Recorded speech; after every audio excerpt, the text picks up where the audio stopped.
Kalau macam PT-PTN kan, kalau anak kita ambil PT-PTN 100,000, dia kena bayar balik berapa? Lebih daripada 100,000 kan? Kalau 1% setahun pun, 20 tahun dah jadi 120,000. So dia nak ambil masa berapa puluh tahun nak habiskan loan tu. Padahal dia belajar 5 tahun je. Itulah hutang pertama dia yang dibuat. Kan? So tak kerja lagi dah ada hutang. Tapi imagine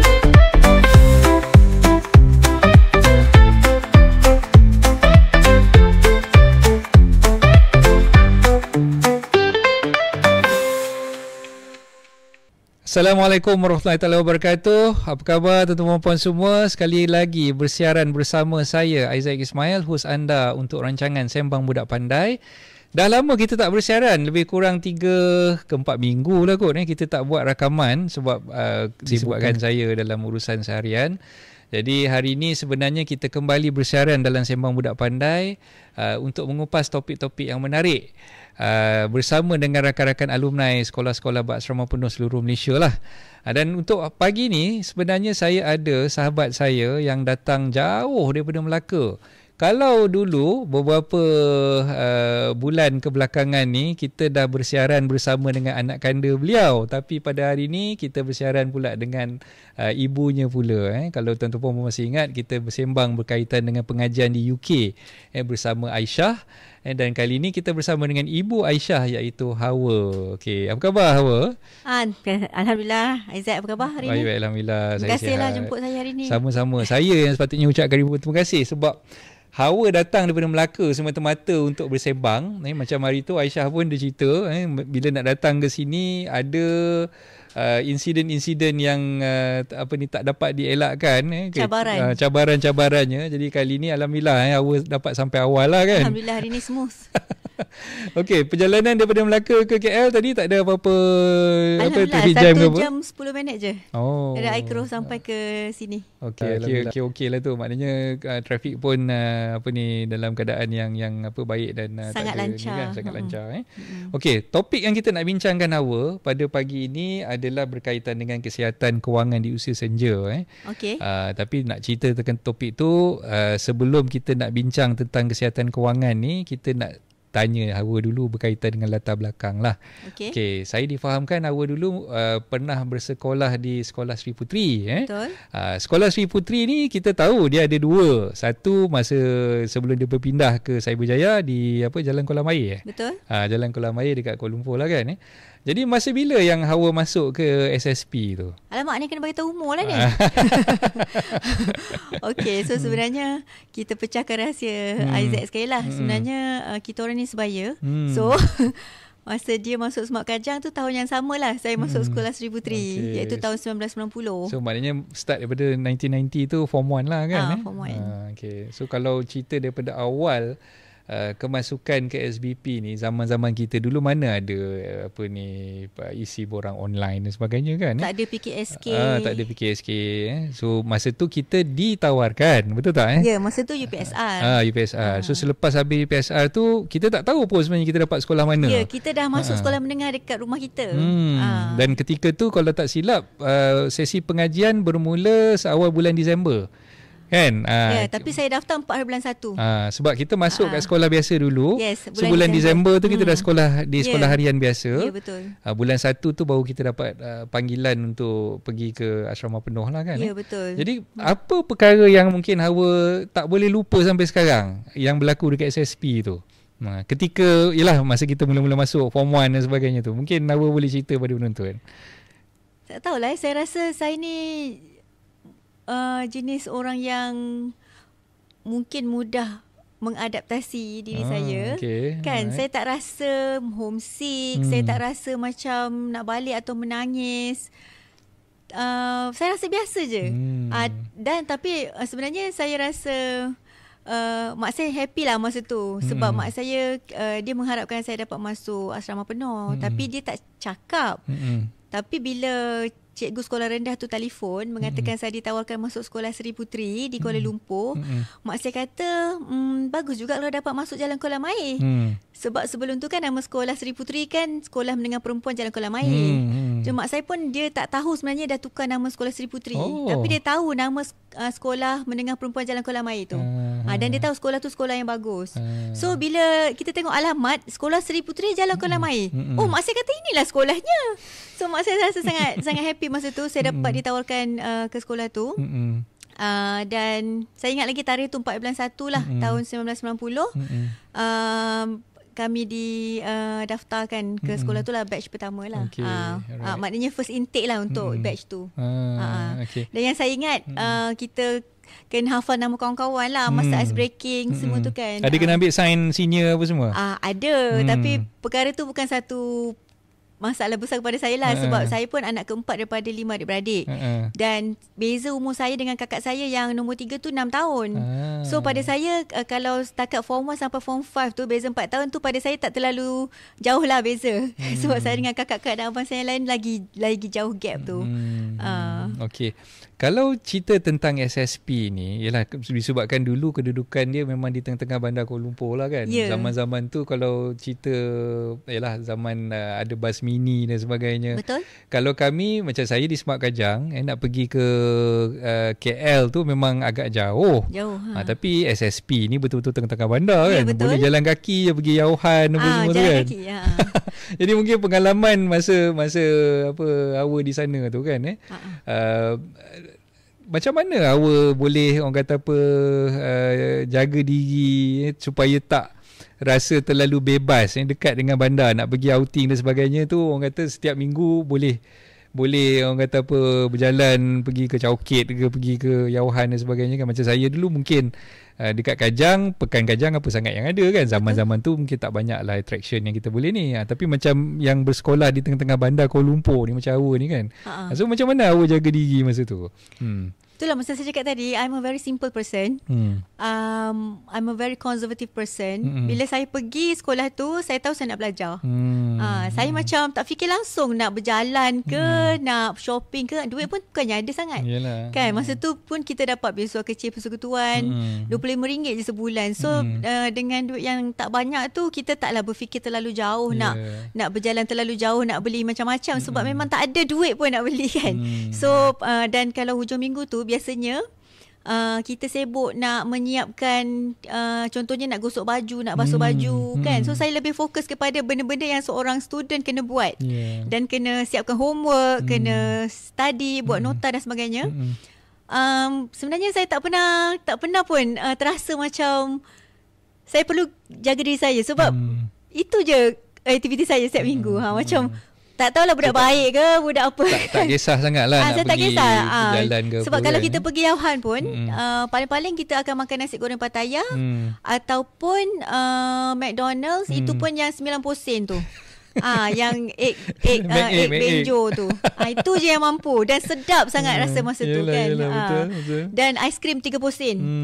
Kan. So memang saya rasa selama 5 tahun saya duduk dekat sekolah Seri Puteri tu, walaupun terlalu dekat dengan Chowkit, saya rasa mungkin sekali je saya jalan pergi Chowkit dan saya tak beli apa-apa pun. Dan saya jadi pening sebab terlalu ramai orang. Mungkin saya rasa saya ni borderline between extrovert dan introvert.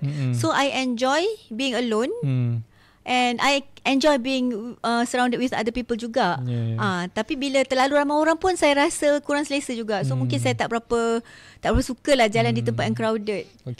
So lepas kita cerita fast forward sikit lah ke depan form 4 tu awak pilih aliran apa masa dekat SSP tu? Pure Science. Masa tu saya pilih Pure Science. Tapi ada aliran lain juga di masa SSP tu ada Social Science yang ambil account, Geography. So pilih Pure Science. End up lepas habis SPM tu awak ke mana pula selepas tu? Okay, sebab sebenarnya pada saya lah masa kita masuk form 4 tu mungkin bukan saya yang pilih untuk buat Pure Science. Saya rasa cikgu yang tolong buatkan pilihan untuk saya. Mungkin sebab dia tengok mungkin saya boleh bawa subjek Pure Science tu kan. Dan masa saya form 4, form 5 tu bila masuk form 4 je kan kita dah tak belajar sains, kita belajar fizik, kimia, biologi kan. Dan bukan account, mod maths dengan ad maths. So yang saya tahu AdMath susah. Okay, tapi yang lain tu saya tak ada idea. Tapi ada kawan saya ni, dia cakap dengan cikgu fizik, "Cikgu, betul ke fizik tu susah?" Tapi sebab saya dah tak ada apa-apa expectation masa tu, saya rasa fizik tu tak susah. Dan alhamdulillah I was the only one in my batch yang dapat A1 masa SPM. So masa tu saya dapat best student physics lah. So bila kita dapat best student physics, and lain pun kita score lah. Saya ditawarkan beasiswa untuk buat engineering. So masa tu saya rasa macam mula-mula saya dah tolak satu beasiswa engineering. Saya rasa saya tak nak jadi engineering. Saya minat medik sebenarnya, tapi saya takut jadi doktor. So saya nak buat farmasi. Kan, tapi bila saya dah tolak the first tawaran, lepas tu datang tawaran kedua pun suruh buat engineering juga. Saya cakap kali ni saya tak boleh tolak lah. Sebab kalau saya tolak, saya tak tahu saya akan dapat ke tidak lepas ni beasiswa. Sebab ayah kita bukan orang kaya. Yalah. Mak kita pun sudah rumah je kan. So saya terima juga buat engineering. Dan saya fly ke Australia sebelum result SPM keluar. Sebab dia was based on macam yang Aizat cakap tadi, masa zaman kita tak perlu mencari sangat. Sebab kita ditawarkan. Alhamdulillah lah, masa tu mungkin life was much easier lah compared to anak-anak kita sekarang yang sangat kompetitif kan. So saya buat chemical engineering masa tu. Belajar, alhamdulillah saya dapat first class honours semua. Macam yang saya cakap tadi, saya ni bukan jenis yang suka berjalan. Saya memang kalau masa winter tu mungkinlah saya akan pergi ke bandar-bandar lain lah. Macam saya duduk dekat Adelaide, masa winter saya akan pergi ke Melbourne atau Sydney atau Canberra, kan, Tasmania. Lalang dah sampai negara orang tu, kita explore lah apa yang sebab boleh kat situ. Sebab winter break is quite long lah, dekat 3 minggu kan. So Easter break pun dalam seminggu macam tu je. So tak terlalu lama lah. Bila summer break, kebetulan masa saya belajar kat sana, masa sama mesti puasa dan raya. Dan masa first time saya pergi tu, bulan 1 tahun 1999, sampai sana je beberapa hari lepas tu bulan puasa. So kami kena puasa, culture shock lah. Sebab sahur pukul 2-3 pagi, lepas tu berbuka pukul 9-10 malam. Lepas tu bila summer break je, memang tak nak duduk Australia lah. tak sanggup nak menghadapi cuaca panas sampai 45 degree kan. Lepas tu masa tu kami kena pergi kelas dan sebagainya. Sebab masa tu foundation dia tak ikut break universiti lah kan. So kita dah kena sekolah dah masa sama tu. Orang lain universiti masa cuti, tapi foundation dah kena pergi college lah. So memang rasa macam satu pengalaman yang baru. Dan saya tak stres pun. Cuma kalau kita ada pilihan, masa sama kita boleh puasa dan raya di Malaysia, why not? Tapi tahun pertama di Australia tu memang kami puasa dan raya di sana lah. Okay, habis belajar di sana, balik ke Malaysia, adakah ketika itu, ialah zaman mungkin tahun awal 2000 masa tu kan, kalau tak silap saya. Memang tahun 2000 lah. Tahun 2000 kan. Awal, so ketika tu balik terus ditawarkan untuk bekerja di Petronas masa tu? Sebab saya pergi siswa Petronas. Lepas sebenarnya masa kita third year tu, kita dah suruh buat industrial training lah kan. So saya dapat di Petronas Penapisan lah dekat Melaka kan. So memang bila kita belajar chemical engineering, memang kita jadi process engineer lah. Practical pun process engineering. Lepas tu masa saya habiskan final year tu, ada Petronas datang ke Australia untuk interview kita, untuk hire kita lah, tengok keperluan dan kesesuaian kita nak letak kat mana lepas kita graduate. So memang masa habis graduate tu memang dah saya rasa saya tak kerja 3 bulan lah. Saya tak kerja 3 bulan. Lepas tu saya terus dapat kerja di Melaka tu jugalah, tempat saya buat praktikal. Okay, right. So berapa lama spend masa bekerja dengan Petronas tu? Sampai tahun bila tu? Saya start bulan Mac tahun 2000. Saya resign bulan Ogos tahun 2004. So tak lama lah, 4 tahun 5 bulan saya kerja dengan Petronas lah. Kenapa nak berhenti? Kenapa saya resign? Okay, sebenarnya sebab masa saya buat praktikal tu, dah terjumpa pula lah orang yang sesuai kan. Jodoh dah sampai lah orang kata. So once saya balik daripada final year tu, kami terus kahwin lah. Masa tu saya tak kerja lagi. So bila saya start kerja tu, 1 month after saya kahwin, saya dah pregnant. So saya masa start kerja tu saya dah pregnant dan saya ada morning sickness yang sangat teruk. Alahan yang sangat teruk. So saya start kerja dengan keadaan saya sangat tak sihat dan saya rasa sangat stres sebab kesihatan saya. Dan saya tak boleh perform to my best in my work. Dan saya rasa guilty sebab saya selalu MC dan sebagainya kan. So sampai anak kedua pun saya dah kurang lah morning sickness tu bila pregnant yang kedua. Tapi still kita tak cukup tidur sebab anak nak menyusu malam kan. And then I was looking for a alternative lah. Kalau saya tak kerja engineer, saya nak kerja apa kan. And saya bagi tahu mak saya kata macam sayang lah dah dapat kerja dengan company yang bagus kan. Tapi saya cakap saya tak happy sebab saya rasa bersalah dengan company saya sebab I cannot give my fullest. Saya boleh kerja tapi itulah selalu MC dan sebagainya kan. Dan alhamdulillah Allah dengar doa saya dan dia jumpakan saya dengan kawan sekolah saya jugalah. Masa tu masa reunion, masa tu umur kami baru 25 tahun, dia pakai kereta SLK. Saya taklah macam suka sangat kereta. Pada saya peroton pun dah cukup masa tu sebab mungkin jiwa saya memang simple. I'm a simple person. Tapi bila saya nampak dia pakai kereta Mercedes SLK kan, saya tanyalah dia, you kerja apa kan? Lepas tu dia cakap dia buat financial planning kan. Masa tu saya tak tahu apa-apa langsung pasal financial planning. Tapi saya tanya dia, can I do it? Kan? Dia kata, why not? Kata dia, you are a brilliant person. Kata dia, you are a brilliant student. I'm sure you can excel in this field. So saya cakap macam mana nak buat. Dan dia ceritalah kena ambil exam semua. Saya terus jumpa dia masa tu 25th December. Christmas lah. Tahun 2002 masa tu we were 25 years old. Masa tu saya ada 2 orang anak. Saya rasa okey lah, saya nak try buat benda ni. Dia kata boleh buat part time dulu. So bulan 1 tahun 2003 tu saya dah ambil exam untuk jadi financial plan. Masa tu unit trust consultant dululah. Lepas tu kemudian tu barulah kita ambil exam yang lain, ambil IFP, CFP dan sebagainya kan. Alhamdulillah lah, 1 year after that, tahun 2004 tu saya dah rasa agak selesa dengan saya punya second career lah kiranya kan. I boleh generate steady income walaupun saya buat part time. So I know the consequences kalau saya resign from Petronas, I breach the contract. So I have to pay back Petronas some amount which is a large amount jugalah. Tapi Petronas pun ada budi bicara, maknanya kita boleh bayar semula dalam bentuk ansuran dan sebagainya kan. Dan kalau kita bayar lamsam ada discount dan sebagainya. So I took the challenge and masa tu my husband support saya, alhamdulillah. Dia tak adalah macam tak percaya kat saya. And then masa tu saya ingat mak saya dia agak skeptical sebab adakah saya mampu bayar balik dekat Petronas semua kan. Tapi saya minta satu je dengan mak saya. Saya cakap, mak doa mak makbulkan. So kalau mak doakan saya berjaya, insyaAllah saya berjaya. Kalau mak doakan saya gagal, insyaAllah saya gagal. Okeylah kalau macam tu mak doakan kau berjaya je. Kan? So takkan nak doakan gagal psikologi lah. Sikit lah dengan mak kita. So alhamdulillah lah. Ayah saya antara klien terawal saya sebab mak saya suruh nak support saya lah. So alhamdulillah sampai sekarang lah. I think I resigned in 2004. I started in 2003. So overall dah 22 years I'm in financial planning. Okay. So bila masuk ke bidang financial planning tu, kita yalah macam awal cerita tadi, bidang asal kita tu berbeza sangat-sangat daripada apa yang awal buat. Kan, dan dalam masa yang sama ialah dari segi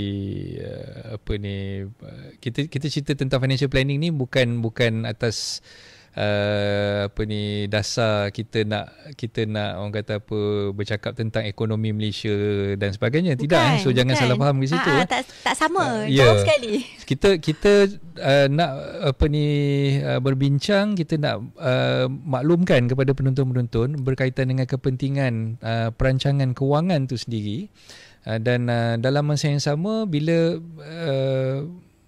dalam beberapa sesi podcast kita yang sebelum ni pun ada saya berbincang dengan Irfan yang tu alumni daripada Kisas berkaitan dengan kewangan juga tapi mungkin sisi yang kita nak bincang pada hari ni agak berbeza sikit dengan apa yang saya dah bincang dengan Irfan hari tu. Dan so saya tertarik nak panggil Hawa untuk berbincang dengan saya ni disebabkan ketika mana Hawa nak set appointment. Okey, ni cerita dia awal-awal ketika Aisyah datang hari tu, kita dah mula berkenalan dengan Hawa. Dan ketika tu Hawa ada tanya dengan saya untuk set appointment nak berjumpa untuk berbincang lanjut berkaitan dengan financial planning untuk diri saya sendirilah. Itu yang bibit-bibit pertemuan dan perkenalan kami berdua. Dan saya tanya balik dengan Hawa. Okay, basically dalam bidang financial planning ni kan, apa yang sebenarnya yang Hawa nampak berkaitan dengan kita nak kata benda tu satu masalah, sebenarnya bukan masalah tapi kerisauan. Kita sebutkan perkataan tu kerisauan lah. Kerisauan Hawa sebagai seorang financial planner bila melihat masyarakat yang ada sekarang ni, terutamanya golongan-golongan yang di usia lebih kurang macam kita ni lah dan menginjak masuk ke 50-an dan sebagainya kan. So apa sebenarnya kerisauan yang ada bagi seorang financial planner macam Hawa ni bila melihat masyarakat sekarang ni? So mungkin Hawa boleh elaborate tentang benda tu. Okay, baru-baru ni ada keluar statistik yang mengatakan bahawa 50% ahli KWSP menghabiskan simpanan persaraan mereka dalam masa kurang 5 tahun. Maksudnya bila bersara umur 55, duit KWSP tu sepatutnya digunakan sepanjang tempoh persaraan lah. Patutnya sampai meninggal dunia lah. Kan? Panjang lagi lah masa panjang lagi hidup. Sekarang ni jangka hayat rakyat Malaysia pun dah semakin panjang, 70 lebih ke atas. Sebab tahap kesihatan pun dah semakin baik. Kan? Kita ada banyak treatment, banyak suplemen sebagainya. Dan bila duit tu habis sebelum umur 60, lepas tu ada krisis lah. Maknanya tak cukup duit. So sebab tu kadang-kadang kita tengok orang yang dah pencen, kalau ada anak yang bagi duit tu alhamdulillah lah, kalau anak dah kerja kan. Tapi kadang-kadang yang lebih merisaukan seramai sejumlah graduan pun tak mampu nak bayar PTPTN. Apatah lagi nak tolong mak ayah kan. So maknanya jumlah yang tak bayar PTPTN pun dah sampai 400 bilion ke? Kan? Saya rasa macam satu jumlah yang sangat besar kerana rakyat Malaysia ni dibebani dengan terlalu banyak hutang. Dan kalau kita tengok masa COVID dulu pun agak memeranjatkan, agak merisaukan sebab ramai orang tidak ada simpanan kecemasan. Tak ada emergency fund langsung. So bila hilang pekerjaan, memang mengharapkan bantuan semata-mata untuk meneruskan kehidupan. So baru-baru ni pun ada lagi statistik yang agak mengejutkan yang mengatakan bahawa 60% rakyat Malaysia tak ada simpanan kecemasan, 1,000 pun tak ada. So macam mana nak survive kalau kita diuji lagi dengan krisis macam COVID tu, ataupun kita hilang pekerjaan atau kita hilang pekerjaan bukan sebab COVID, mungkin juga sebab na'udzubillah lah kemalangan contohnya kan, atau penyakit yang bukan pandemik pun. So perkara-perkara itu memang boleh berlaku, dan ada juga yang berlaku depan mata kita dengan orang-orang kita kenal. So kalau macam kita tak ada perancangan keuangan yang betul dari mula, maka kalau kita masih hidup, diri kita sendiri pun akan menghadapi satu krisis keuangan yang agak berat. Dan kalau kita meninggal dunia, keluarga kita akan menghadapi krisis keuangan yang membebankan mereka lah. So sebab Nabi pun pernah berpesan kepada sahabat Sa'ad bin Abi Waqqas. Nabi berkata, Nabi SAW berpesan bahawa lebih baik kamu meninggalkan waris kamu, keluarga kamu dalam keadaan yang kaya berbanding dengan kamu meninggalkan mereka dalam keadaan mereka terpaksa meminta-minta. So itu Nabi pesan. So maknanya kalau kita sebagai umat Islam lah especially, saya rasa kalau kita non-Muslim pun better kita tinggalkan keluarga kita dalam keadaan yang mereka senang yang boleh berbanding dengan mereka terpaksa meminta-minta pada orang lain. Okay. So kalau nak share banyaklah real life story. Tak apa, sebelum kita dengar perkongsian lanjut daripada Hawa tu, saya rasa elok kalau kita berehat sekejap. Nanti kita akan sambung selepas ini.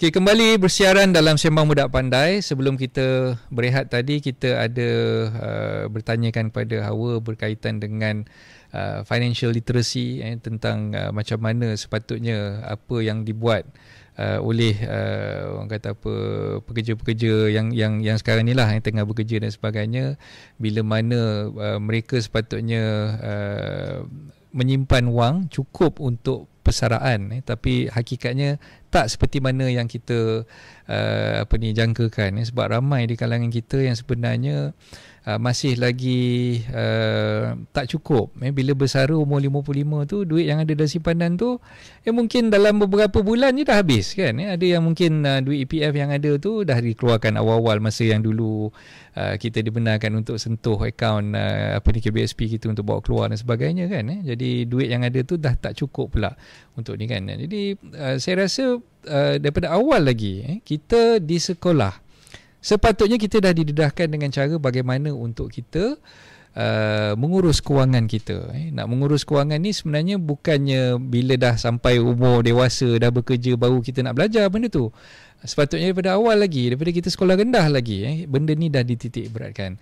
Jadi pandangan saya, kalau kita bincang tentang literasi ataupun kesihatan kewangan ni, anak-anak kita dekat sekolah ni sepatutnya telah pun diajar, bukannya dalam salah satu topik ataupun bab di dalam chapter pembelajaran mereka di sekolah, tapi mesti ada satu subjek khusus untuk membincangkan tentang perkara tersebut. Jadi pandangan Hawa pula macam mana kalau kita cerita tentang subjek literasi kewangan ni, kita nak dedahkan seawal anak-anak kita di bangku sekolah ni, pandangan Hawa patut ke ataupun macam mana kita nak buat benda tu? Memandangkan keadaan sekarang yang orang dewasa pun memang nampaknya sangat kurang literasi keuangan, cadangan Isaac yang untuk memperkenalkan subjek perancangan keuangan di sekolah tu mungkin sesuatu idea yang bagus lah untuk dipertimbangkan. Sebab memang perancangan keuangan ni dia kena ada habit tau. Dia tak boleh tiba-tiba belajar terus nak buat. Dia rasa susah. So kalau kita dah boleh inculcate the right mindset and the right culture daripada bangku sekolah tu, ialah satu perkara yang persediaan yang bagus lah kan. Untuk create the habit daripada bangku sekolah lagi. Okey, macam sebagai contoh lah, macam saya dulu, saya rasa bertuah lah sebab ayah saya tak bagi duit secara harian. Ayah saya memang bagi duit secara bulanan sejak saya tadika lagi. Dan tadika ni kita bukannya nak belanja apa pun. Kat sekolah kan memang dah makan. Ayah saya bagi RM1 seminggu. Tapi bila dah masuk sekolah rendah, ayah saya bagi RM10 sebulan. So pandai-pandailah kita nak uruskan duit tu. Jangan habiskan RM10 dalam masa seminggu. Lepas tu lagi 3 minggu kita tak ada duit nak belanja. So saya rasa itu adalah salah satu cara nak inculcate perancangan keuangan di kalangan anak-anak kecil lah.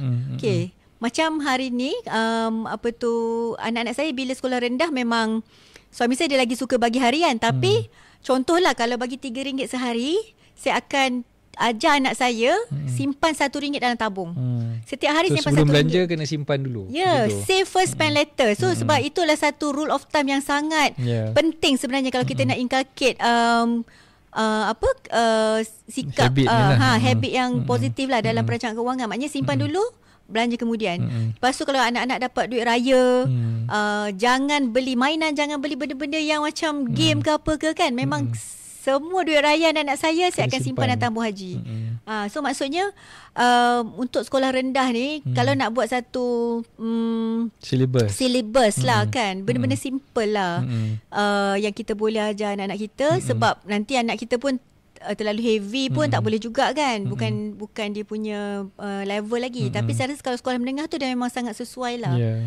It's not just a chapter, tapi mungkin boleh buat satu subjek literasi keuangan tu. Sebab apa kita cerita pasal benda ni yang merisaukan dalam keadaan sekarang ni, banyak di kalangan anak-anak muda, especially lah those yang baru masuk ke universiti dan sebagainya kan. Sekarang ni dari segi godaannya tu. Betul. Godaannya tu sangat-sangat kuat. Contoh, Paling simple sekali lah kita cerita pasal handphone pun cukup lah kan. So mungkin ada kawan-kawan yang mungkin dia ada daripada kalangan keluarga yang berada dan sebagainya pakai handphone yang mahal sebagainya. Jadi yang tak berapa berada ni dia rasa terhincut lah kan, dia tengok kan.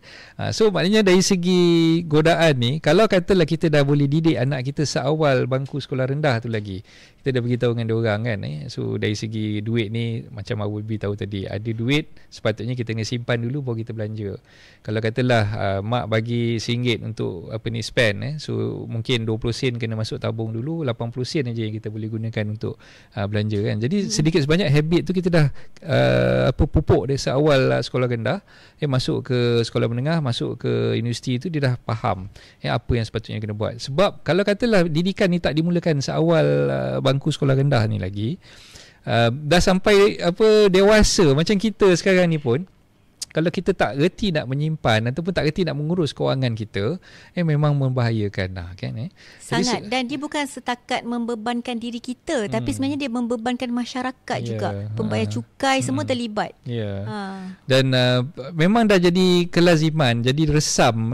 Apa-apa benda yang kita buat yang tak memihak kepada kita, kita akan menyalahkan pihak lain kan. Sebagai contoh lah, sebagai contoh, kalau katalah sekarang ni kita salahkan kerajaan, ekonomi tak betul lah kan. So sepanjang masa memang ada je salah daripada pihak yang lain, bukan salah kita kan. Tetapi sedangkan benda tu berpunca daripada diri kita sendiri kan. Macam mana cara kita nak jaga kewangan kita, macam mana kita nak rancang kewangan kita dan sebagainya. Sedangkan Allah pun dah berfirman kan, Allah tak akan ubah nasib sesuatu kaum selagi kaum tu tak ubah nasib mereka sendiri. So Allah dah ajar dah kita, for things to change, you must change first. Kan, you are fully responsible for your own fate kan.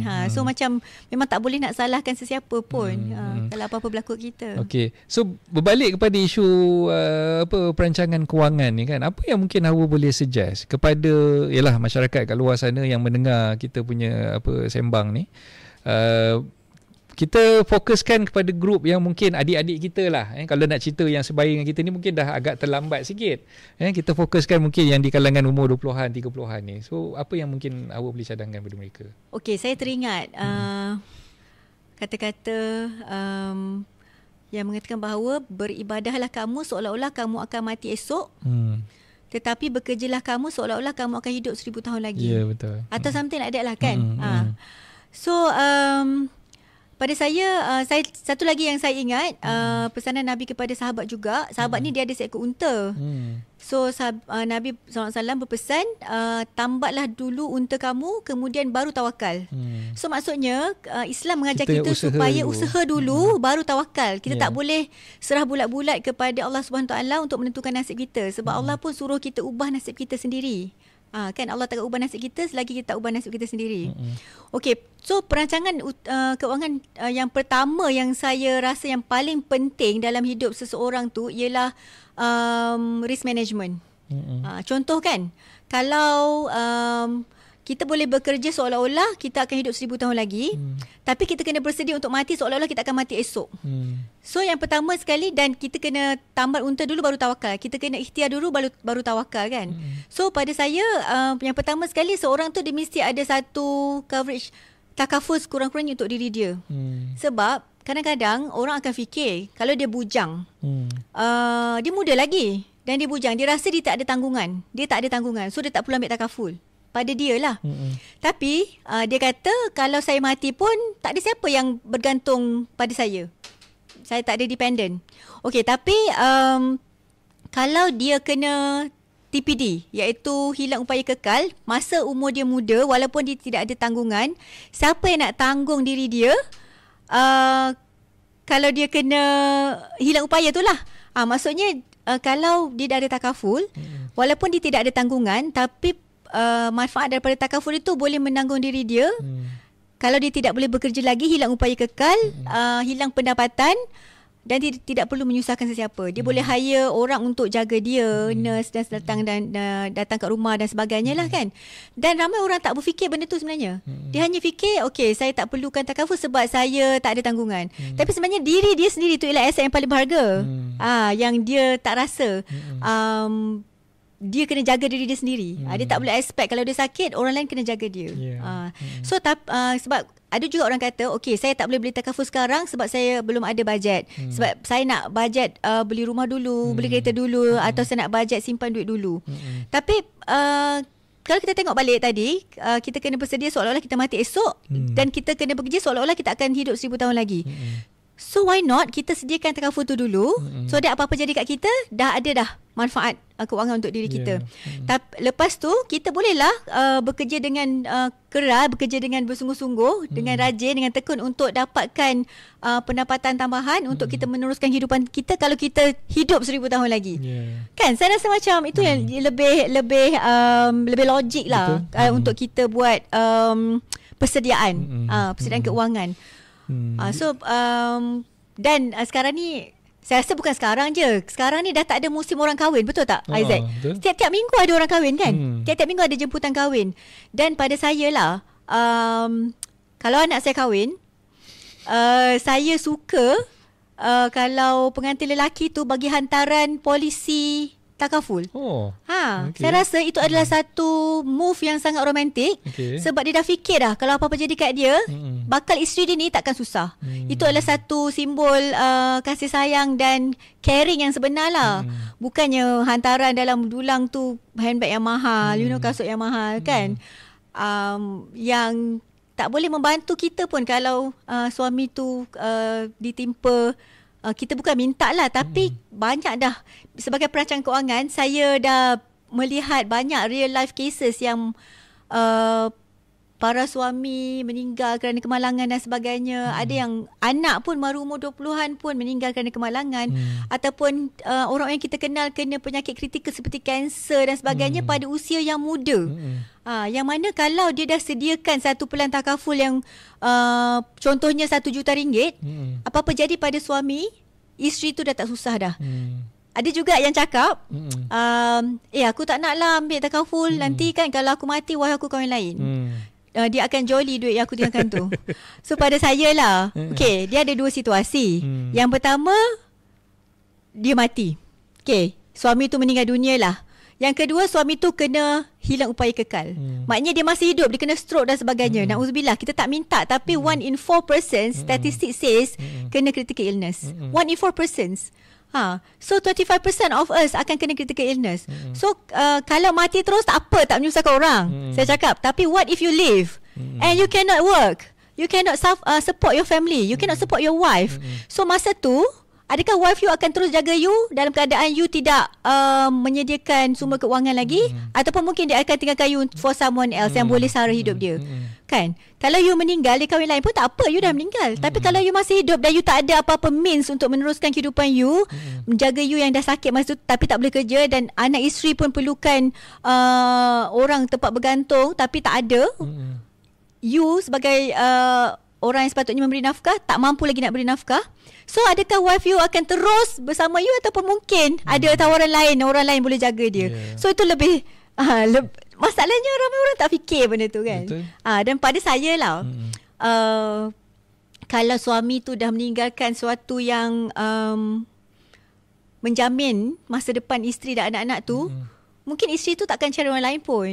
Pada saya lah, sebagai seorang wanita, from the bottom of my heart lah. Yalah, kan. Sebab bukan senang nak jaga orang lelaki ni sebenarnya. Kalau cerita pasal, yalah, bila sebut tentang perancangan kewangan ni, takaful tu adalah salah satu aspek, atau salah satu aspek, satu tempat di mana yang kita seharusnya memikirkan untuk menyimpan duit tu lah kan. Ya, betul. Sebab bila cerita tentang simpanan, anda perlu faham, kita nak menyimpan wang ni, sebenarnya kita perlu simpan bukan saja di dalam satu tempat, kita perlu pelbagaikan portfolio kita lah kan. Dan takaful adalah salah satu portfolio yang kita perlu fikirkan. Dan macam Hawa sendiri pun bukannya Hawa fokus kepada bidang takaful tu semata-mata untuk educate orang untuk kata apa, mendapatkan polisi takaful dan sebagainya kan. Step pertama. Step pertama. Lepas tu banyak lagi step lain ni. Jadi itu yang saya terpanggil kat sini, macam dalam keadaan kita sekarang ni, kadang-kadang ada yang tersilap langkah. Dia ambil takaful ni terlalu banyak. Kan? Benda yang tak perlu pun dia ambil, kan? So kadang-kadang contoh gaji dia katalah yang fresh graduate mungkin gaji dalam 2,500, maksimum pun mungkin dalam 2,800, 3,000 macam tu lah, kan? So ada yang tersilap langkah, dia ambil takaful tu sampai 70% daripada gaji dia. Alamak. Tinggal 30%. Mungkin lah, tak tahulah kan. Tinggal 30%. Mungkin dia tak ada apa-apa komitmen lagi. Dia belum beli rumah, dia belum beli kereta, dia belum ada hutang apa-apa lagi. Dan dia anggap macam simpanan di dalam takaful tu dia boleh simpan, dan dia boleh disiplinkan diri dia untuk menyimpan di situ, kan. Hakikatnya kita kena faham, takaful ni ada benda yang okey, ada benda yang bukan nak kata tak okey, tapi sebenarnya dia ada situasi dia. Ada situasi dia yang kita sebenarnya susah untuk keluarkan balik duit yang ada dalam takaful tu lah, kan. So mungkin awak boleh explain further on that. Dia ada banyak aspek yang kita perlu beri perhatian dalam perancangan kewangan ni. Yang pertama, kalau kita menghadapi situasi yang kita tidak jangka tu awal, contohnya kematian ataupun hilang upaya kekal, kita hilang pendapatan lah kiranya, kan. Yang kedua, kalau kita umur panjang pula, maksudnya kita hidup sampai umur 80-90 tahun, dan kalau kita tak ada simpanan untuk meneruskan kehidupan kita, maka kita pun akan jatuh ke dalam satu financial crisis lah. So maknanya kita perlukan dua-dua. Yang takaful ni sebagai risk management, pengurusan risiko. Yang lagi satu ni pula bahagian accumulation. Maksudnya kita kena kumpul aset kita dalam bentuk wang, dalam bentuk yang mudah dicairkan. Yang mudah dicairkan, dan dalam bentuk property juga sampai bila kita tak ada rumah sendiri dan sebagainya, kan. Dan mungkin kita ada sikit dalam emas, kan. Maknanya kita ada pelbagai property, emas dan wang simpanan ni kita letak kat beberapa tempat berbeza supaya kita boleh cairkan bila kita perlukan. Masanya berbeza-beza juga. So, simpanan tunai ni kita perlukan untuk yang pertama sekali persaraan lah, retirement fund, kan. Supaya bila kita tua nanti kita tak perlu bekerja lagi dan tidak perlu mengharapkan sesiapa pun yang memberi keuangan kepada kita. Dan kalau kita sakit pun ada duit untuk kita rawat diri kita. So yang sakit ni pun satu lagi, ramai orang dah tunggu nak pension baru nak ambil medical card, which is memang confirm, taklah confirm, tapi hampir pasti dia sama ada dia tak mampu bayar atau dia dah tak boleh nak ambil medical card tu sekarang dia dah ada penyakit. Kan, sebab tak adil lah kalau kita ambil medical card, sebab takaful ni konsep dia ialah tolong menolong. Maksudnya ramai-ramai jadi peserta satu polisi takaful tu, satu pelan takaful tu, dan sebahagian daripada caruman kita tu, sumbangan kita tu masuk dalam tabung tabaruk ataupun tabung derma. So bila ada orang sakit, ambil daripada tabung derma tu untuk bayar rawatan dia. So ialah satu sistem yang sangat cantik lah dalam Islam sebenarnya. Tapi adil ke kalau kita masuk tu bila kita dah tahu kita sakit? Kan? Maksudnya kita dah tahu dah kita nak bayar sikit tapi manfaat kita dapat banyak. So maknanya kita sedut daripada orang lain. So tak adil lah macam tu, kan. Sebab tu takaful yang paling bagus ambil masa kita mula kerja. Masa kita sihat. Masa kita sihat, dan masa tu kita bayar sikit je. Contohnya dalam RM200, RM250 kalau umur kita baru 20-an, kita dah boleh ada satu pelan medical dan juga yang komprehensif. 200 lebih je pada umur kita 20-an. So tadi kalau macam gaji kita RM2,500 pun dengan RM250 hanya 10% je yang kita perlukan untuk membiayai skim takaful kita. Yang lebihnya tu kita kena simpan. Okey, sekurang-kurangnya lagi 20% kita kena simpan untuk masa depan kita. Yang pertama sekali, kalau kita belum ada dana kecemasan, kita kena wujudkan dana kecemasan tu sekurang-kurangnya 6 bulan perbelanjaan bulanan kita lah. So kalau kita perlukan setiap bulan tu RM1,500 untuk orang yang baru kerja, maknanya kita kena ada RM9,000 lah dana kecemasan. Tapi kalau orang yang dah berkeluarga yang memerlukan RM10,000 sebulan untuk sara keluarga dia, mungkin anak dia ada beberapa orang, lifestyle dia memang dia ada gaji yang lebih pada RM10,000 dan diperlukan RM10,000 sebulan untuk lifestyle dia, untuk support lifestyle dia, maka dia kena ada simpanan dana kecemasan sekurang-kurangnya RM60,000. Kan? Tapi masa COVID dulu, ada orang yang hilang pekerjaan lebih pada 6 bulan. Kan? So maksudnya kalau ada simpanan kecemasan setahun atau 2 tahun tu lebih bagus. Dan ia tidak tertakluk tidak terhad kepada individu sahaja. Kepada company pun sama. Sebab terlalu ramai business owner yang rolling semua dia punya revenue atau profit, dia tak simpan langsung sebab pada dia itulah yang boleh menjana duit lagi. Tapi bila berlaku COVID, dia tak ada simpanan langsung dan tak ada kerja masa tu, tak ada projek. So dia akan menghadapi satu situasi yang mana dia tak ada duit nak bayar gaji pekerja, dia tak ada duit nak teruskan kehidupan dia. So akan timbul satu krisis lah kat situ kan. So maksudnya kalau untuk company, pada saya lebih penting untuk ada dana kecemasan selama setahun ke 2 tahun. Untuk individu pun mesti ada dana kecemasan daripada 6 bulan ke 2 tahun juga. Okey, lagi satu, kita kena simpan untuk persaraan pula. Kan? So kita kena fikir. Kita ada banyak sebenarnya tools. Okey, tadi saya cakap pasal engineering bertukar kepada financial planning kan. Pada saya tak jauh beza sangat sebab kita still number crunching. Saya ni suka nombor lah. Mungkin sama macam apa Aisyah. Saya suka nombor. So memang daripada saya kerja dulu pun saya banyak buat Excel spreadsheet. Sampai saya dah jadi perancang kewangan pun saya gunakan ilmu Excel saya tu untuk buat simulasi dari segi keuangan lah. Dan kebanyakan klien saya pun ialah orang yang pernah saya bekerja daripada syarikat yang dulu lah. Maksudnya kawan-kawan dulu jadi klien saya sekarang. So maksudnya kita boleh bercakap pasal engineering, kita boleh cakap pasal oil and gas, dan kita boleh cakap juga pasal kesihatan keuangan ni. Sebenarnya taklah jauh sangat beza. Boleh je nak masukkan topik tu. So kita kena buat simpanan yang pertama tadi, dah beli takaful. Yang kedua, simpan untuk emergency fund. Bila dah cukup emergency fund, jangan usik. Emergency fund ni memang untuk emergency je, bukan untuk digunakan pada bila-bila masa. Okey. Yang ketiga, untuk dana persaraan lah. Yang keempat, untuk dana pendidikan anak-anak. Sebab kita tak nak anak kita dibebankan dengan hutang masa mereka tak ada kerja pun lagi. Kan? So sebagai ibu bapa, adalah satu kewajipan untuk kita menyediakan dana pendidikan anak-anak. Lepas tu kena ada dana nak pergi haji, dana nak beli rumah, kan? Nak beli kereta. Lepas tu, so kalau kata tadi dalam 2,500 gajinya, berapa allocation yang macam Abu cerita tadi tu? Berapa persen untuk ni, berapa persen untuk ni? Mungkin Abu boleh perincikan lagi kat situ. Pada saya, kalau kita simpan 20% tu, pertama sekali cukupkan dana kecemasan dulu. Sebab itu orang baru kerja kan. Selepas beberapa tahun, InsyaAllah gaji dia akan meningkat lah. Masa tu dah boleh buat simpanan untuk persaraan. Okey, persaraan ni yang paling basic kalau kita dah ada EPF. Tapi yang macam statistik tadi mengatakan 50% orang habiskan duit EPF dalam masa tak sampai 5 tahun. So maksudnya mesti ada top up daripada simpanan kita sendirilah. So kalau dalam Malaysia ni kita ada PRS, Private Retirement Scheme, yang mana ada tax relief lah. Ada 3,000 setahun. 3,000 setahun tax relief. So kita dah boleh simpan 250 sebulan supaya kita dapat maksimum tax relief. So kalau kita bayar tax paling rendah pun berapa? 11%? 10%? Kan? Maknanya kita dah dapat pulangan segera sebanyak 10% sebab kita tak payah bayar tax daripada 3,000 tu. So kita dah save that 10% of that 3,000. Dan kita ada duit simpanan yang kita paksa diri kita untuk persaraan. Imagine kalau umur kita baru 28, kita bersara umur 58 lah contohnya. Senang nak kira 30 tahun kan. So kalau kita simpan 3,000 sebulan, setahun 3,000 setahun, 10 tahun 30,000, 30 tahun dah 90,000. At least ada tambahan. Itu tak termasuk lagi pulangan daripada simpanan dividen, tu kan, dividen dan sebagainya. So at least ada lah. Okey, lepas tu bila dah ada persaraan, kita kena simpan juga untuk pendidikan anak-anak lah. Pendidikan anak-anak bergantung kepada gaji kita lah juga.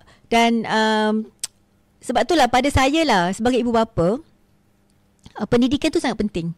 Sebab kalau kita nak climb the ladder lah, corporate ladder contohnya kan, kita kena ada kesekurang-kurangnya degree atau diploma lah. Baru kita boleh climb the ladder, especially to improve our income. Kan? Sebab tu saya tak setuju kalau ada anak-anak muda yang lepas SPM kata terus nak kerja sebab boleh dapat 3,000 sebulan bawa Grab. So sampai bila kita nak earn 3,000 sebulan tu? Sebab orang lain yang ada degree, bila dia start dengan 2,500, tapi 5 tahun selepas tu mungkin gaji dia dah 4,000. Kan? 10 tahun lepas tu mungkin gaji dia dah 8,000. Tapi kalau kita jadi Grab driver, saya bukan nak pandang rendah pada Grab driver, tapi kalau kita ada peluang untuk melanjutkan pelajaran, lebih baik kita melanjutkan pelajaran lah, supaya peluang kita untuk taraf hidup yang lebih baik tu lebih cerah. Kan. So kita tak cakap pasal nak simpan 20% daripada gaji 2,500 tu forever.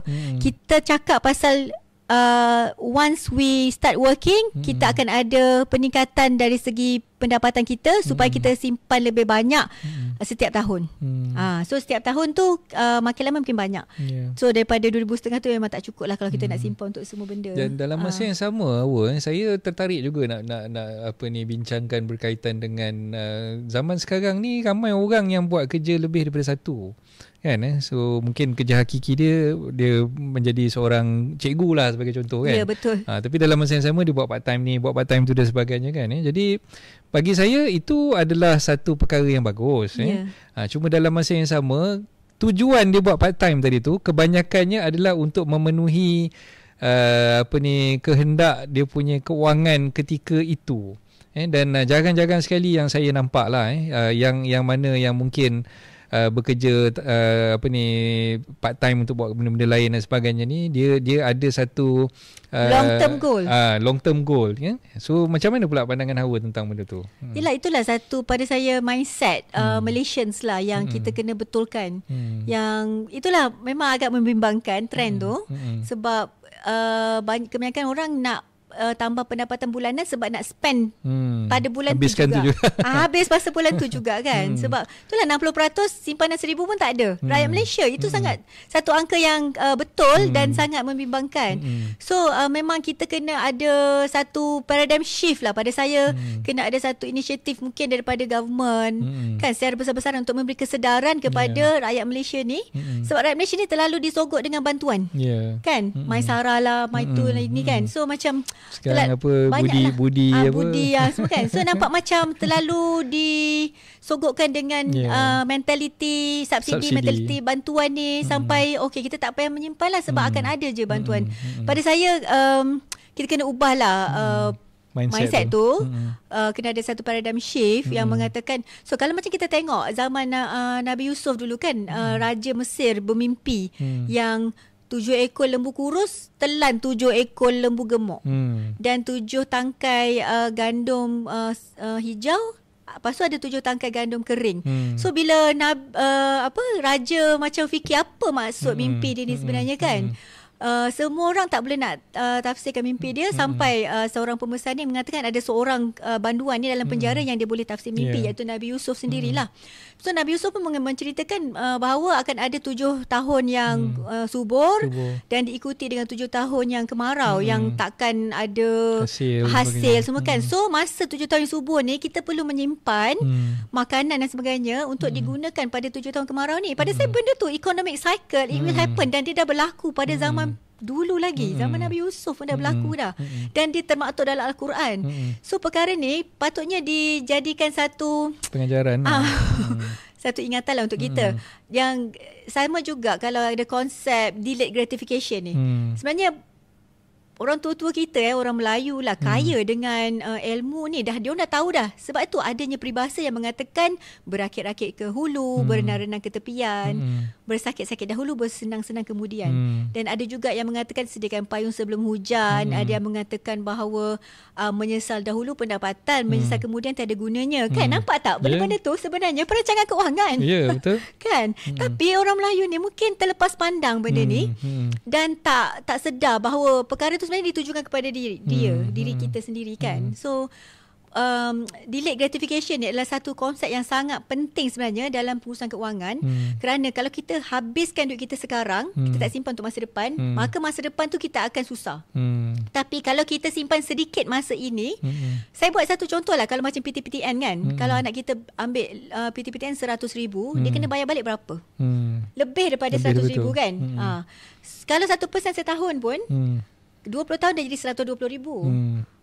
So dia nak ambil masa berapa puluh tahun nak habiskan loan tu. Padahal dia belajar 5 tahun je. Itulah hutang pertama dia yang dia buat kan? So tak kerja lagi dah ada hutang. Tapi imagine kalau kita simpan 200 sebulan untuk pendidikan anak kita, dan dengan pulangan sebanyak 6% pun setahun, kalau kita masuk dalam SSPN pun kan dah lah ada pengacuan cukai, lepas tu ada tambahan dividen dan sebagainya. kita boleh simpan satu jumlah yang sedikit tapi kita boleh kumpul satu jumlah yang banyak kalau kita simpan sejak anak kita lahir. So 17 tahun tu kita simpan dalam 30,000 kita dah boleh tak perlu nak buat hutang lagi. Kita simpan 30,000 tapi kita boleh kumpul 100,000 dengan pulangan dan sebagainya kan. So kita kena perlu bijak lah merancang keuangan ni dan kena fikir banyak masa depan. Dan yang paling penting sekali Isaac, you have to live within your means. Saya rasa inilah satu konsep yang paling penting juga untuk kita ingat, kena hidup ukur baju di badan sendiri. Ukur baju di badan sendiri. Kita jangan tengok sangat orang lain lah sebab saya rasa kunci kebahagiaan pun itu juga kot. Jangan bandingkan hidup kita dengan orang lain. Perkara asas yang saya selalu titik beratkan bila saya berurusan dengan anak-anak guam saya dalam dia orang nak beli rumah dan sebagainya. So itu yang saya selalu ingatkan mereka. Betul. Nak beli rumah ni bukannya tengok pada hawa nafsu kan, tengok rumah yang paling cantik, paling besar dan sebagainya. Kena tengok berdasarkan kemampuan kita dulu. Betul. Kan, ukur baju di badan sendiri. Okey. Satu perkara yang saya tertarik juga nak dapatkan pandangan daripada Hawa lah kan. Minta maaf lah so kalau mungkin benda ni agak sensitif sikit terutamanya melibatkan kawan-kawan kita yang mungkin menjadi seorang financial planner, menjadi seorang takaful advisor dan sebagainya sebab ada sesetengah daripada golongan ni yang meletakkan you nak jadi seorang RFP ke nak jadi seorang financial planner yang berjaya ni, you kena tonjolkan yang you adalah orang yang berjaya dengan cara you kena pakai kereta yang besar, you kena ada orang kata identiti yang nampak memang menyerlah dan sebagainya, berprestige dan sebagainya kan. Jadi benda ni lah yang mengakibatkan mungkinlah bagi saya orang yang nak beli ataupun nak berurusan dengan financial planner ni, dia nampak kau nak suruh aku berjimat cermat, kau nak suruh aku menyimpan semua, tapi dalam masa yang sama kita tengok kau spend duit lavishly kan, beli benda-benda ni kan, mungkinlah kau mampu, tapi dalam masa yang sama benda yang kau nak cerita kat aku ni benda yang berbeza dengan apa yang kau sendiri buat kan. So pandangan apa macam mana pula? Sebenarnya dia ada perspektif yang berbeza lah kalau kita tengok perkara ni. Yang pertama, kalau orang tu mampu beli kereta yang mahal, maka tidak ada masalah pada dia. Sebenarnya itu adalah satu motivasi kepada seorang financial planner ni untuk do more in his or her career lah, to serve more clients so that dia jadi contoh yang baik yang menunjukkan bahawa dia mampu pakai sesuatu kereta yang mahal tu kerana dia rajin bekerja. Kan? Sebab kita nak bagi motivasi kepada ejen-ejen baru ni. Sebab ramai yang kata dia teringin nak pakai kereta yang mahal tapi dia tak mampu. So kita bagi satu peluang kepada dia untuk why not you be a financial planner and kalau you rajin you akan mampu pakai. So kita nak meningkatkan productivity ejen-ejen kita juga. Pada masa yang sama macam saya lah, pada saya lah orang yang paling kena ada financial planning yang paling betul, yang paling lengkap. Kena tunjukkan apa yang kita cakap lah kan. Walk my talk. Sebab dalam surah As-Saff pun Allah benci kepada orang yang tak buat apa yang dia cakap. Itu Allah benci kat dia. So kita tak nak Allah benci kat kita. Sebab tu saya akan jadi orang pertama yang buat dulu sebelum saya propose kat klien saya. Saya dah ada semua tu baru saya akan propose kat klien saya. Saya paling tak setujulah kalau financial planner ataupun ejen takaful atau unit trust dia sendiri pun tak ada polisi tu tapi dia nak jual ke orang lain. Macam orang jual nasi lemak, dia pun tak berani makan nasi lemak. Dia tak percaya dengan apa yang dia jual. Orang jual mi goreng, dia pun tak makan mi goreng yang dia masak tapi dia nak jual ke orang lain. Itu ada satu yang menyalahi etika saya lah. Betul. So pada saya tak salah kalau kita ada kereta mahal dan sebagainya, tapi pada saya itu bukan saya bukan gunakan tu untuk menunjuk-nunjuk kepada klien saya, tapi lebih kepada memberi motivasi kepada tim saya. So sebab tu saya pun tak setuju kalau kita tunjuk lifestyle yang terlalu lavish dekat social media. Sebab kita pun memikirkan, macam sekarang saya nak tunjuk gambar makanan pun saya dah rasa bersalah sebab saya fikir orang kat Gaza tu mati tak makan. Kan? Sedangkan air kosong yang kita take for granted ni dia tak ada. So basic needs untuk dia orang hidup pun dia tak ada. So saya rasa macam bukan saya lah kalau saya nak tunjuk everyday kita punya lifestyle kan. Cumanya mungkin kita boleh buat satu group yang bukan tunjuk dekat social media, mungkin group WhatsApp ke yang untuk motivate team kita saja, tapi in social media kita tunjukkan yang lebih realistik lah. Sebab baru-baru ni bukan apa, ada satu video yang agak tular lah. Tapi yang tu dia related dengan property agent. So dia kata kalau dia datang bawa kancil ke, bawa kereta kecil ke, macam mana orang nak percaya, nak berurusan dengan dia, nak beli rumah dan sebagainya. Tak, pada saya kan? Depends juga pandangan orang. Contoh macam Karo Aming kan. Karo Aming pakai beza je kan. Orang beli je kan. So cara pembawakan diri dia juga. Sebab pada saya sekarang ni mungkin dulu macam tu lah. Mungkin dulu okey kena pakai kereta besar baru orang percaya. Tapi sekarang ni pakai kereta besar tu mungkin scammer. So pandangan orang mungkin berbeza. Dan mungkin dah ada shift dari segi people's perspective lah. Okey, diam tak diam dah lebih sejam juga. Alamak, kita bersembang ni sebenarnya tau. Kalau ikutkan tadi masa saya dah beritahu dengan Abu, paling-paling kuat pun dalam 45 minit macam tu je lah kan. Tapi itulah, maknanya bila dah sembang ni dah tak perasan banyak pula benda yang kita bual-bualkan. Jadi saya ucapkan ribuan terima kasih kepada Awa atas kesudian untuk dia bersembang bersama dengan saya pada hari ini dalam Sembang Budak Pandai. Ya, mungkin kena ada part tu. Mungkin juga kita akan buat sesi khas bukan dalam bentuk podcast ni bersama dengan Awa. Nanti insya-Allah kita akan war-warkan lah. Kalau jadi benda tu kita akan maklumkan kepada semua dan dalam masa yang sama saya nak ambil juga peluang ni kepada kawan-kawan daripada SBP, mungkin alumni SBP lain kalau hari ni kita sembang dengan Putri daripada SSP. So mungkin juga daripada sekolah-sekolah lain yang nak bersembang bersama dengan saya di platform ni, anda dialu-alukan untuk berhubung dengan saya, berkontak saya. InsyaAllah kita boleh sembang apa-apa topik saja pun yang relate dengan anda punya pekerjaan, yang relate dengan anda punya bisnes dan sebagainya. Kalau nak cerita pasal pengalaman anda di sekolah dan sebagainya, inilah dia platformnya. Sebab SBP ni memang dicipta khas untuk anak-anak ataupun bekas-bekas pelajar SBP bersembang bersama-sama. Okay? Jadi dalam masa yang sama juga saya nak promote juga kalau anda tengok baju yang ada kat sebelah ni, ini baju-baju yang SBP Podcast jual, dan anda boleh dapatkan baju-baju SBP ni melalui link yang saya dah berikan. Kalau tengok dalam TikTok, dalam Facebook dan juga IG SBP, kita ada war-warkan lah berkaitan dengan jualan baju. Dan juga baju yang saya pakai ni, jaket yang saya pakai ni, ni pun jaket yang kita buat khas untuk SBP sempena ulang tahun pertama SBP. So diam tak diam dah setahun dah sebenarnya SBP bersiaran. InsyaAllah kalau bisa kata ada rezeki, kita akan buat banyak lagi merchandise yang lain yang boleh anda dapatkan untuk sebagai kenang-kenangan lah.